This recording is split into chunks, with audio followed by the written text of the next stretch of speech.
So, hello and welcome to another episode of This Much is True Crime. And this is a special one because it's pretty much a breaking story. Just a few hours ago, it was the Sycamore Gap trial, and the jury came to a decision and they convicted Daniel Graham, 39, and Adam Carruthers, 32, of criminal damage, of chopping down the world famous sycamore tree.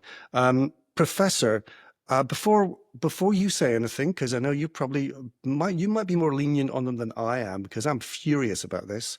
I Yeah. just want to put a phrase there just to hang in the air: thick as mince.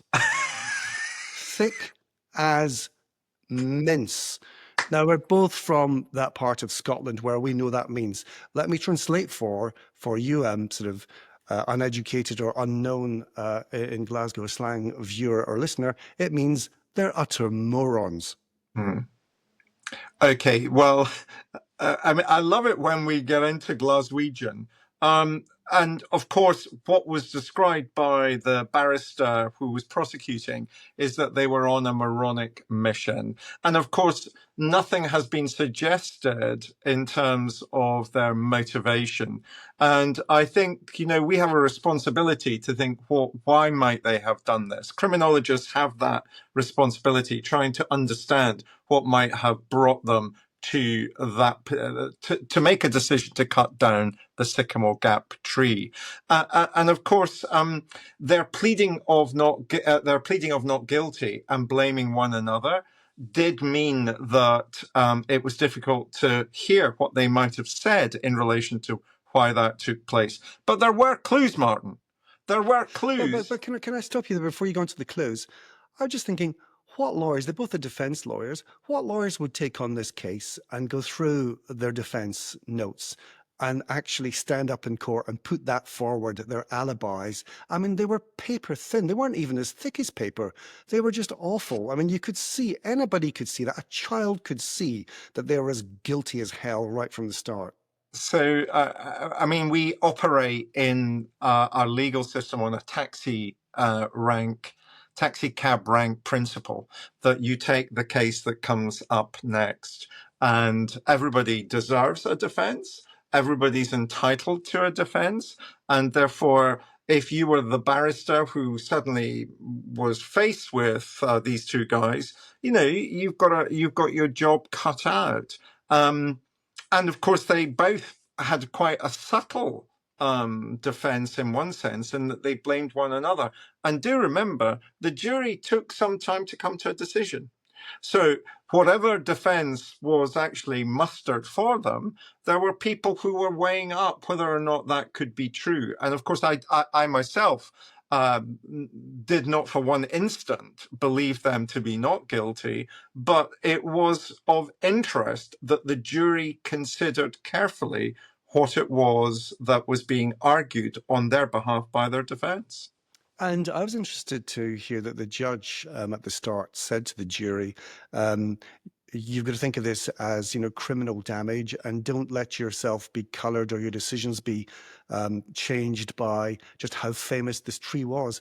I think that's wrong. I think right from the start, they went to that tree for a particular reason, or they picked that tree for a particular reason. They could have picked anyone. They picked that one, the Sycamore Gap tree that's been there for, 150 years or so, right on Hadrian's Wall. Just to fill in people who don't know, or just to remind them, it was Storm Agnes, 28th of September, 2023, in the middle of the night. Through the night, they drove from their homes, and they didn't just live by this tree. They actually made a real effort to go there and do this. And Graham himself is a tree surgeon. He knew what he was doing, and they filmed it. And guess what? The only two people in the world who had that film on their phones, camera phones, was those two. I mean, Well, it's just bang to rights, isn't it? you were saying thick as mince, moronic mission. Elements of that were in relation to how they went about committing the criminal damage, because, of course, recording themselves is one element of the prosecution case against them. There were other elements, of course, as well, in terms of mobile phone footage, triangulating where they were. ANPR came into it as well. And also their background. It's not an easy thing to cut down a tree. You kind of imagine it's quite a simple process, but in fact, if you don't want to be harmed, it takes time, and it's really difficult. So yeah, there are things there that made it easy for the prosecution in one sense, because the footage, for example, even if they didn't upload it onto social media, the footage was quite clearly of them cutting down the tree, which again comes back to why were they motivated to do this. And that's when I do think there, let's get rid of some of the stuff that intrigued me at the trial, Martin. Things that came out of the trial. The first was Graham, who was obviously blaming Carruthers. Graham reveals that Carruthers, and I'm quoting directly, has always had a thing about the tree. He kept a piece of string whereby he measured its circumference. After the tree had been cut down, he kept what the prosecution barrister and I would call a trophy.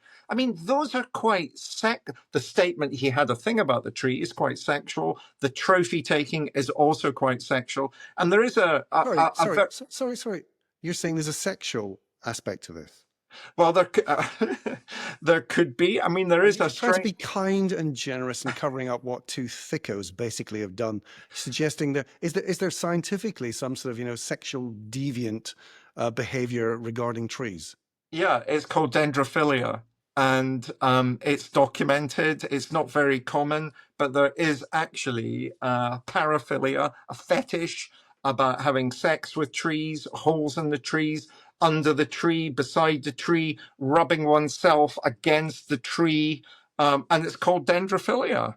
And there are a number of examples in the literature that one could cite of even people marrying trees. So, and it was only the phrase, Martin, the phrase, he seemed to have a thing about the tree, that made me think, is this perhaps part of a kind of paraphilia that Carruthers has that he's finding difficult to acknowledge or whatever? There is that aspect of the case, would you not accept, in relation to how I've put it? Well, I think just when I put out on social media we were going to be talking about this, straight after the court decision, a lot of people, pretty much all of them, are saying, "Yeah, we get it. Quite frankly, throw away the key. They should be made to plant 10,000 saplings. They should get as long as possible. They could get up to 10 years when they're sentenced in July." But almost everyone's saying, "But why? But why did they want to do that?" And I mean, is it sexual, or we go back to, and I see that some reports are coming out now about, was it a planning dispute? Was Graham, who apparently lived in a shabby caravan in a bit of a dreadful site in Cumbria, and couldn't get planning permission for his caravan to live there permanently, and took it out against what? Against the tree? I mean, it wasn't. I mean, the tree wasn't owned by the council. No, the tree was owned by the National Trust. The National Trust had responsibility for the tree since 1942. I kind of looked up about tree preservation orders, and those wouldn't come in until 1947. So the National Trust actually owned the tree 5 years before there would be a need for a tree preservation order. I think we're going to hear a lot emerge prior to sentencing that might provide some justification and motivation, and planning disputes might be one of them. Everybody, why like the tree? It's only a tree, one of them said, is reported to have said, that I read. It's only a tree. Well, of course, the tree was symbolic, and the tree is very symbolic. And one of the reasons that you're so angry, I think, is that the tree and our association with trees as human beings is quite symbiotic. They swallow up carbon dioxide, and we give them we have oxygen and carbon dioxide that we share with one another. And trees provide shelter. Trees provide wood that can be burned. So, there's a real, trees are embedded in many of our best fairy tales, Well, they are. Hansel and Gretel. They're the lungs of the planet. aren't they? I think that's how they've been described before. And I mean, I get into trees well long ago because I think, where we come from in Glasgow, we're not far from the countryside. Lots of green spaces. I think Glasgow itself has the most parks, or did have the most parks of any city in Europe. But I was surrounded by trees. But latterly, just in my days at this morning, I remember we bought a forest.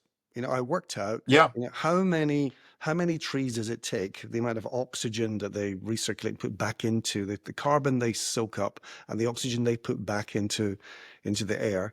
I worked out how many trees we would need for the staff that we had to supply, just do our little bit. We'll supply the oxygen for our staff, and we had 100 staff making this morning.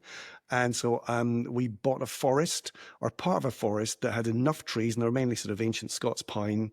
It's a secret location, still can't give it away, but it was one of King Henry VIII's former hunting grounds, and he had a Yeah. lot of hunting grounds.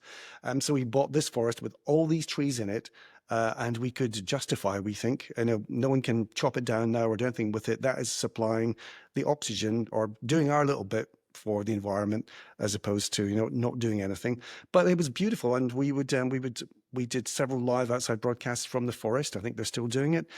We had ins and outs of breaks, films, sort of coming in and out, and they just looked so wonderful at any time of the year, any season. It was spiritual. I'm not a spiritual person, but just going there, just being in the forest, in the quiet of the forest with the animals, it's such a special thing. It's so good for the soul. And it just makes you wonder, what on earth, no matter what problems these two may have had in their lives or how angry they were, why would you take it out on such a beautiful thing as a tree? And this was such a pretty tree as well.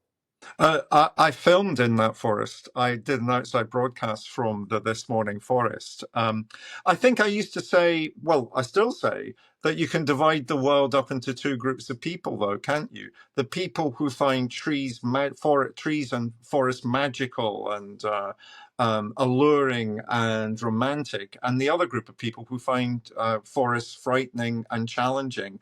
I think the kind of to nature thing is one aspect of it. And I think the planning will have been one aspect to the context in which this took place. But the bit that transcends them as individuals and starts to make us think about a broader responsibility, because the zeitgeist might be exactly as you're saying about nature and getting back to nature and respecting nature. But remember, for many people, that's woke. And for many people, what that does, that kind of defense of nature, is that some people will say, well, it doesn't create jobs. It doesn't it doesn't allow me to have my family where I'd like my family to be. So there are some people who find that promotion of nature actually against their individual or community interests. And so planning disputes may indeed be one of the things that we will discover that was motivating them. But let's also think about the power thing, because for me that also came out from what was said at trial. Power. These were men that like to think of themselves, I feel, like to think of themselves as being powerful, and yet increasingly power was taken away from them.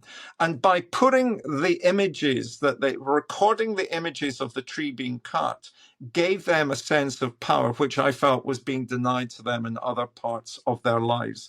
And that desire to be seen. One of the things that's moronic, Martin, is that they provide the prosecution with images that can prosecute them because they record it.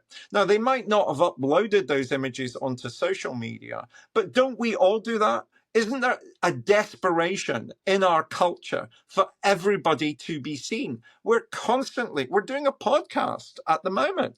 Isn't there a desperation to have an endless loop of self-representation in our culture, which is facilitated by the fact that we have mobile phone cameras that allow images to be uploaded constantly? And that's what they were doing as well. They were seen and being given a sense of the celebrations they had after the tree had been cut down, when they talked about everybody discussing it. They wanted to be seen, they wanted to be discussed, because in our zeitgeist, that's how you prove that you exist. Do you think they realized they knew what the fallout was going to be of this? I don't think they had any doubt. I mean, they must have realized. I mean, one of them, I think, Graham claims that he didn't understand that the tree was iconic, but Carruthers clearly did. They clearly were aware of they were choosing a tree to cut down, which would have the maximum impact in relation to what it said about them. I also found it ironic that very early on at the first magistrates court appearance and then at subsequent appearances at Crown Court, at least two of them initially and then one of them always wore masks. It was a way of getting attention. If you want to alert a journalist who's waiting outside a Crown Court as to who the defendant might be, well, it's the one wearing a mask. There was this desperation to be seen, to be valued, to be given power in a culture that values self-narrating stories. Now, the judge is getting background reports, and she will pass sentence in July. So I'll come on to how much do you think they should get? They're actually, for the first time since they committed their act, they're actually in jail now because they're on remand in jail. No, one was Are already they? on remand. Oh, was One he went really? on. Right. He went on remand. Graham went on remand for his own protection. Oh, well, that So says something, doesn't it? he wanted to be behind bars because he felt there was pressure on him from Carruthers and friends of Carruthers. So he asked to be put in custody for his own protection. So it's only now that Carruthers has gone into not being granted bail but being remanded. Thick as thieves, aren't they? As bad as each other. So we'll come on to what you might think they should get in terms of sentence towards the end of this discussion, because I want to bring in an interesting sideline here. What about the Toby Carvery oak that was Oh cut yes, down in April? And the Met Police. Now, this was 2 or 3 times as old, 500 years as the yeah. Sycamore Gap tree, worth about £1 million. They reckon the way they actually work out how much trees are worth. They say the Sycamore Gap tree was worth about 600,000. They reckon the Toby Carvery one, this is a massive oak, was worth about £1 million or so, cut down in a pub car park. And yet the police have looked into this and they've decided it's a civil matter and they don't plan to take it any further forward. Well, it's a civil matter in the Toby Carvery oak case because the oak itself was in the Toby Carvery's grounds. It may But have they didn't been, have, but they didn't have permission to cut it down, though. but there was no preservation order on it, is my understanding, and therefore they didn't need permission to cut it down because they owned the tree. Was that a good thing for them to have done? No, and they've subsequently apologized. But they actually owned the tree. The tree was on their Well, land. but they leased the land. So this is where I think the Forestry Commission are thinking. There's a few. The Council Forestry Commission are thinking of taking a private prosecution against them, and I think it's going to come down to, was the tree actually on the leasehold bit of land? But even if it was, surely that doesn't mean to say that was their property. I mean, that surely it's the freeholder or the landlord's property, things such as trees. But again, it comes back to the point: neither that Toby Carvery tree nor the Sycamore Gap tree had a tree preservation order on it. And I think in terms of the Sycamore Gap tree, I think that was because the National Trust wanted it preserved. They were never going to, as it were, cut it down. So they didn't actually need to preserve it because it was going to always be preserved because of where it stood and how iconic it was within the culture of the northeast of England. And that's why they chose it, Martin. That's why Carruthers and Graham chose to cut down that tree, because it was iconic and it did symbolize something about the northeast of England for people like yourself and me and others who might be members of the National Trust who care about those things. But their argument, I imagine, is, well, hang on, what about me living in my caravan that can't get planning permission to build a house here? Why do you care so much about nature when you should be caring about people? That will, I think, be part of their reasoning, their understanding about why they did what they did.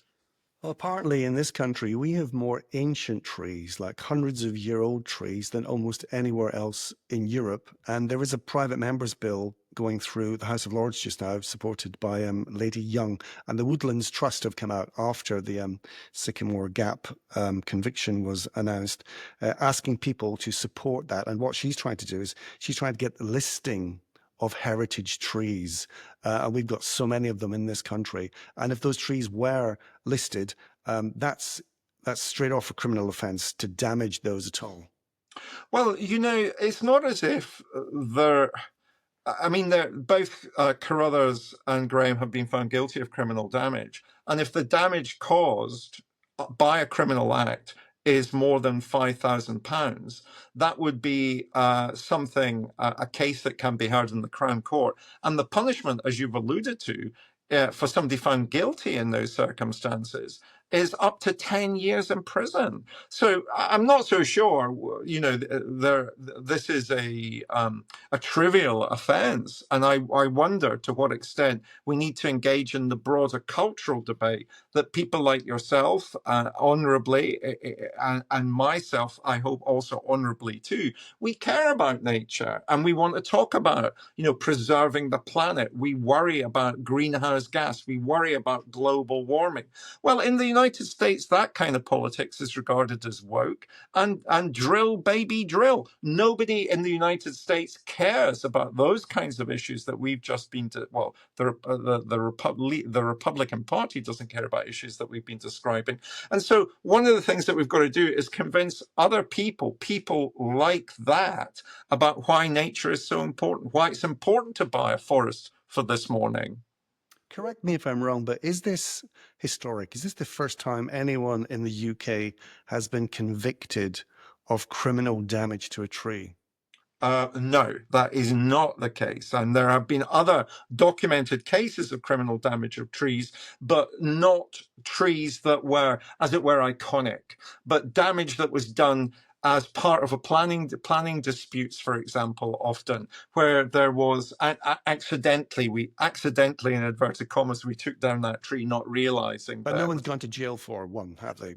As my understanding, they've only ever been punished by fines rather than custody. So But that brings the judge in this case has said they should yeah. expect a lengthy custodial sentence. So that brings us on to this then. So how much should they get? What does the judge have to do here in terms of making an example of them, deterring other people from doing something similar? Are there some people who will say, look, how much has this cost already? It was 8 days of a full trial. It was thousands of pages of documents, of evidence and prosecution. They're going to be banged up for several years. Perhaps that costs us money too. Is there any point in doing that? Should they be put out on some sort of community service? As someone said on social media, should they be made to plant saplings for the next 5 years? Oh, and interestingly, saplings were taken from the Sycamore Gap tree, and they are being planted all over the country at the moment. My own view about that is that I like to reserve prison for those people who are very violent and dangerous and pose a danger to the community. And so I will be erring in terms of my thinking about this on the more lenient side. There are aggravating factors in terms of these two guys. For example, they pleaded not guilty, that it resulted in a trial. That's an aggravating factor.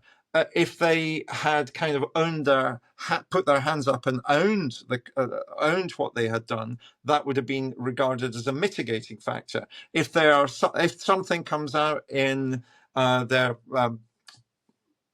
reports, pre-sentencing reports, which suggest that there were issues related to mental health. And remember, Graham said that Carruthers said that he should take the blame because he has had mental health problems, and therefore they would be more lenient with him.